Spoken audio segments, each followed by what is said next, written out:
یہ مونوکیب صرف ایک پٹری پر چلتی ہے لیکن پھر بھی توازن نہیں کھوتی. یہ جرمنی میں تازہ ترین ہائپ بن چکی ہے. یہ ٹیکسی اور ٹرین کا بہترین امتزاج ہے. کیا آئندہ برسوں میں ہم ہر جگہ مونوکیبز دیکھیں گے؟ جرمنی میں تیار کردہ یہ سواری ریل کی عام پٹریوں پر دوڑتے ہوئے کہیں بھی جا سکتی ہے. کیا یہ ریل کے نظام میں ایک انقلابی تبدیلی کا باعث بھی بنے گی؟ یہ بیٹری سے چلتی ہے، مکمل خودکار بھی ہے. یہ ریل ایپ کے ذریعے مطلوبہ سٹاپس پر طلب کی جا سکتی ہے. مونوکیبز ایسے دیہی علاقوں تک جا سکتی ہے جہاں باقاعدہ ٹرینیں نہیں جاتی. ہم ایک ایسی گاڑی تیار کرنا چاہتے تھے جو سائز اور انفرادیت کے لحاظ سے بالکل آپ کی ذاتی کار جیسی ہو. سنگل ٹریک کا مسئلہ یہ ہے کہ وہاں صرف ایک ہی سمت میں سفر ممکن ہوتا ہے. مونوکیب کے تخلیقار اپنی اس ایجاد کو عوامی سطح پر متعارف کرانے کی خاطر وزٹ ڈیز کا انعقاد کرتے ہیں. دنیا بھر سے جرمنی آنے والے بہت سے لوگ اس آزمائشی سواری سے بھی لطف اندوز ہوتے ہیں.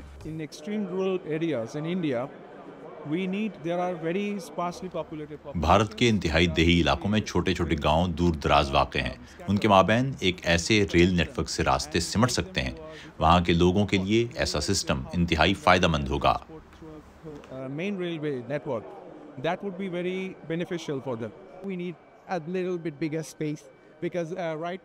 ہمیں کچھ زیادہ جگہ درکار ہوگی. یہ کیب کچھ چھوٹی ہے، اس میں صرف 3 سے 4 افراد بیٹھ سکتے ہیں. اگر ہم اس کا سائز بڑا کر سکیں تو یہ اور بہتر ہوگا.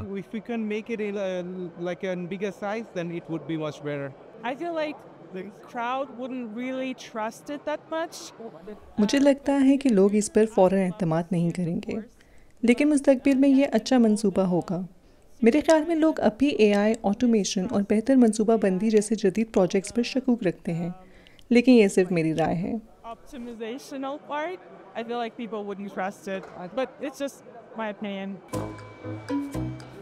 کیا لوگ اس نئے طرز سفر کو اپنانے کے لیے تیار ہیں؟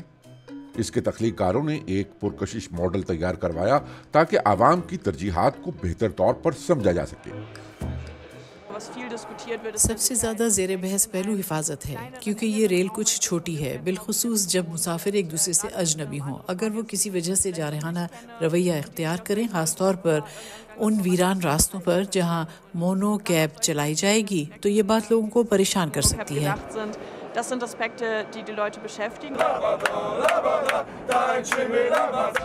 کیا ایسے مسافر مونو کیب کو الٹا سکتے ہیں؟ ویسے یہ کتنی محفوظ ہے؟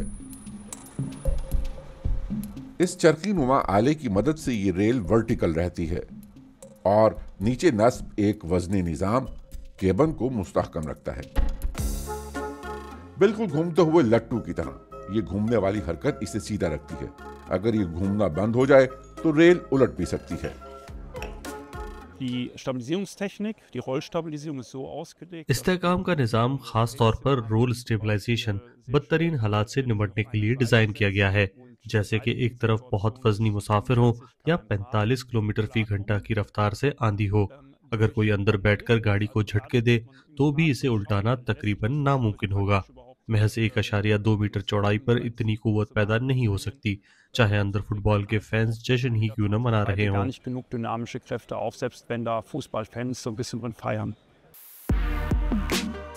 لیکن کیا مونو کیب کمرشل بنیادوں پر کامیاب ہو سکتی ہے؟ خاص طور پر اگر لوگوں کی حفاظت کے احساس تحفظ کی خاطر ہر فرد کے لیے الگ الگ کیبن بک کرنا پڑے. ایک کیبن کی قیمت ایک لگژری کار جتنی ہو سکتی ہے. یہ سفر بہت مہنگا نہیں ہونا چاہیے اور اس کی دیکھ بھال، آپریشن اور مرمت بھی سستی ہونی چاہیے. ہمیں اس پر کام کرنا ہوگا. اس لیے جو ٹیم کیبن ڈیزائن کر رہی ہے وہ ان پہلوؤں پر غور کر رہی ہے. ہلکی پھلکی ساخت، تیز پیداوار، مؤثر آپریشن اور صفائی. ہمیں ابھی حل تلاش کرنا ہوں گے. فی الحال صرف ایک پروٹوٹائپ ہی ہے جس پر مسلسل نئے تجربات کیے جا رہے ہیں. ڈیولپرز سرمایہ کاروں کی تلاش میں ہیں تاکہ مونو کیب کو کمرشل مقاصد کے لیے تیار کیا جا سکے. جرمن اس کی کامیابی پر پختہ یقین رکھتے ہیں. حالانکہ سن 1907 میں ایجاد کے بعد سے مونو ریل آج تک کوئی بڑا بریک تھرو حاصل نہیں کر سکی.